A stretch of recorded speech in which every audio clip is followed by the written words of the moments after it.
রাতের অন্ধকার নামতেই নিউ ইয়র্ক শহরের রূপ বদলে যায়। এই কংক্রিটের শহরে এমন কিছু ঘটে যা কেউ কল্পনাও করতে পারে না। আমাদের গল্পের শুরু হয় এক ক্লান্তিকর রাতে। এলিসা, যে 3 সন্তানের জননী, নিজের প্রতিদিনের একঘেয়ে এবং যন্ত্রণাদায়ক জীবনে সে যেন হাঁপিয়ে উঠেছে। মেঝেতে ছড়ানো বাচ্চাদের খেলনা গোছাতে গিয়ে তার মনে হয় সে যেন এক অদৃশ্য কারাগারে বন্দী। এমন সময় তার স্বামী জ্যাকব বাসায় ফেরে, কিন্তু তাদের এই বিষণ্ণ জীবনে হঠাৎ করেই যেন এক অদ্ভুত অস্বস্তি নেমে আসে। জ্যাকব হঠাৎ জানালার বাইরে তাকিয়ে অবাক হয়ে যায়। রাস্তার ঠিক ওপারে সামনের বিল্ডিং এর জানালা দিয়ে এমন কিছু দেখা যাচ্ছিল যা তাদের চোখ সরিয়ে নিতে দিচ্ছিল না। সেখানে নতুন আসা একজোড়া কাপল উদ্দাম এবং বন্য শারীরিক সম্পর্কে মেতে উঠেছে। তাদের কোনো ভ্রুক্ষেপ নেই যে তাদের কেউ দেখছে। এলিসা আর জ্যাকব অবাক হয়ে তাকিয়ে থাকে। তারা জানতো না সামনের ওই জানালাটি ধীরে ধীরে তাদের জীবনের সবচেয়ে বড় এক সাইকোলজিক্যাল অভিশাপে পরিণত হতে চলেছে। তখন শীতের আগমন,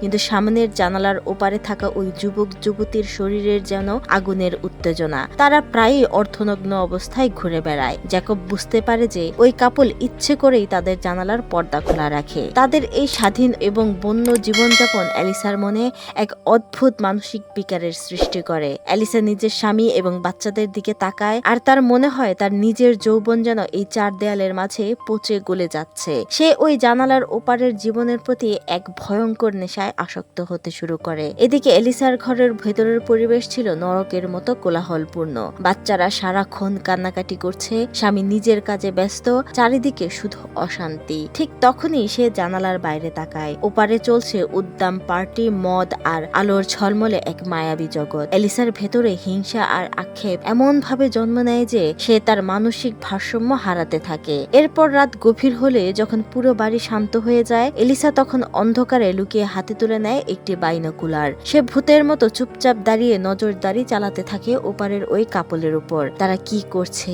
কিভাবে হাসছে, কিভাবে একে অপরকে ছুঁয়ে দিচ্ছে, সবকিছু সে বাইনোকুলার দিয়ে গো গ্রাসে গিলতে থাকে। এলিসা বুঝতে পারছিল না সে শুধু ওই জানালা দিয়ে তাদের দেখছে না, বরং ওই জানালাটি ধীরে ধীরে এলিসার নিজের আত্মাকে গ্রাস করে নিচ্ছে। এভাবেই দিন যায়, মাস যায়, ঋতু বদলায়। হঠাৎ একদিন অদ্ভুত দৃশ্য এলিসার চোখে পড়ে। জ্যাকব জানালার দিকে তাকিয়ে শিউরে উঠে বলে, লোকটির মাথায় চুল নেই কেন? এলিসা বাইনোকুলার দিয়ে তাকাতেই তার রক্ত হিম হয়ে যায়। যে যুবকটি কিছুদিন আগেও বন্য পশুর মতো পার্টি করত, তার মাথায় একটাও চুল নেই। তার শরীর ভেঙে গেছে। সে বুঝতে পারে ওই বিলাসবহুল ঘরটিতে নিঃশব্দে প্রবেশ করেছে মৃত্যু। জানালার ওপারে এখন আর কোনো পার্টি নেই, কোনো উল্লাস নেই, আছে শুধু এক ভয়ঙ্কর প্রাণঘাতী নীরবতা। শীত আবারও ফিরে আসে, কিন্তু এবার আর কোনো উত্তাপ নেই। এলিসা দূরবীন দিয়ে দেখে জানালার ওপারে একটি হাসপাতালের বেড পাতা হয়েছে। সেই যুবকটি মৃত্যুর সাথে পাঞ্জা লড়ছে, তার স্ত্রী পাশে বসে ফুপিয়ে কাঁদছে।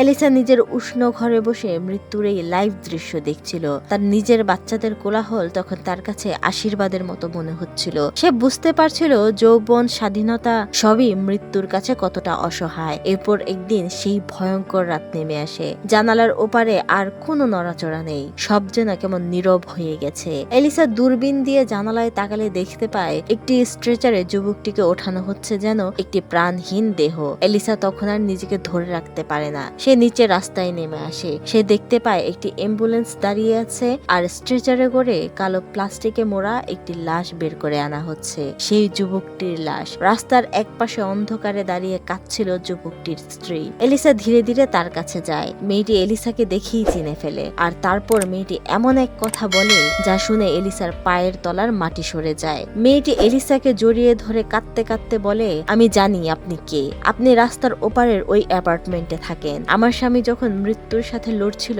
তখন আমরা দুজন মিলে আপনাদের জানালার দিকে তাকিয়ে থাকতাম। আমরা দেখতাম আপনাদের কত সুন্দর একটা পরিবার আছে, আপনাদের বাচ্চারা কত সুন্দর করে খেলে। আমরা আপনাদের জীবনটাকে দূর থেকে দেখে বাঁচার জন্য সান্ত্বনা খুঁজতাম। এসব শুনে এলিসা স্তব্ধ হয়ে যায়। যে জীবনটাকে সে অভিশাপ মনে করে ওপারের জীবনের দিকে তাকিয়ে আফসোস করত, ওপারের মৃত্যু পথযাত্রীর মানুষটি ঠিক সেই জীবনটাই পাওয়ার জন্য তৃষ্ণার্ত ছিল। তখন মেয়েটি অসহায় হয়ে কাঁদতে থাকে, আর এলিসাও তাকে সান্ত্বনা দেওয়ার ব্যর্থ চেষ্টা করে। আসলে মানুষের মনের চেয়ে বড় আর কোনো গোলক ধাঁধা নেই, আর অন্যের জীবনের প্রতি মানুষের এই অন্ধ মোহ মৃত্যুর চেয়েও ভয়ঙ্কর হতে পারে। পরের সিনে আমরা দেখি এলিসা নিজের রুমে মন মরা হয়ে বসে আছে। তখন জ্যাকব তাদের 3 সন্তান নিয়ে বাহির বাহির থেকে বাসায় ফিরে এসেছে। আর এভাবে হাসির খুনসুটিতে তাদের জীবন কাটতে থাকে। তবে এসবের মধ্যে থেকেও এলিসা মাঝে মাঝে বিষণ্ণ মনে সেই জানালার দিকে অপলক চেয়ে থাকে। আর এখানেই সিনেমাটি শেষ হয়ে যায়। তো ভিউয়ার্স, কেমন লাগলো সিনেমাটি কমেন্টে জানাতে একদম ভুলবেন না।